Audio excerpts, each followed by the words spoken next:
tôi ban ai feedback ខាងសំអាងឲ្យបងអើយចង់និយាយថាខ្ញុំការហើយហ្នឹងមានអ្នកឆាតសួរខ្ញុំប្រហែលនេះឯង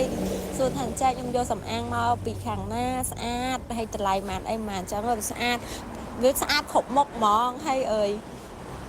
បើអ្នកដែលមកការឃើញបងដូចសាច់ញាតិខាងប្រុសឬក៏បងប្អូនខាងខ្ញុំឬក៏មិត្តភ័ក្តិឬក៏អ្នកមកការនោះគឺគេនិយាយហ្មងថាអូសំអាងគេផាត់បងប្អូនក៏ស្អាតដែរមិនមែនស្អាតតែកូនកំមុំទេស្អាតទាំងអស់គ្នាអញ្ចឹងណាហើយគេនិយាយគ្រប់គ្នាហ្មងថាចេះបើគេមានកូនការគេសមត្ថភាព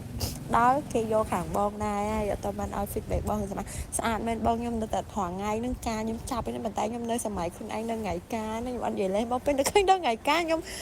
ដូចសប្បាយចិត្តហ្មងដូចរំភើបញ៉ាំព្រោះអីញ៉ាំមានអីខកចិត្តណាបងដូចវាគ្រប់យ៉ាងវា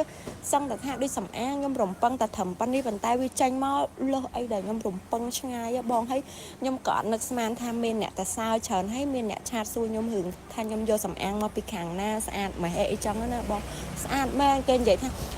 កៅអៅខាងបងក៏ស្អាតផាត់មុខក៏ស្អាតឬស្អាតហើយឃើញបងយកចិត្តទុកដាក់មួយកូនក៏មកមួយបងប្អូនអីគឺគេនិយាយថាគេឲ្យលេខ1ទៅខាងសំអាងបងគេនិយាយថាគេឈប់ឆ្ងល់ហើយដែលយើងនឹងចំណាយលុយ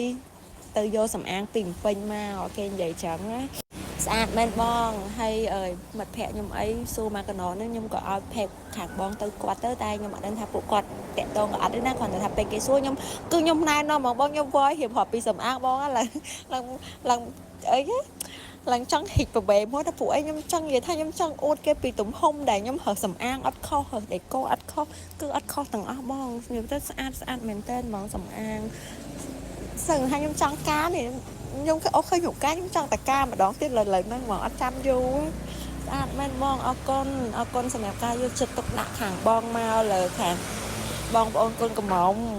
ឥឡូវលឺតាណាគេការសឹងតែទៅណែនាំគេមកបងឲ្យយកសំអាងខាងបងយកដេកូអត់ខកចិត្តទេឥឡូវបានថែមជើងថតមួយទៀតក្រុមជើងថតក៏ខ្ញុំអត់ខកចិត្តដែរបងយកទៅសឹងតែណាខ្ញុំចង់ទៅដើរណែនាំគេហ្មងណាដោយសារអូយគឺថាខ្ញុំស្រឡាញ់ពេញចិត្តពេញបេះដូងគឺលេខ1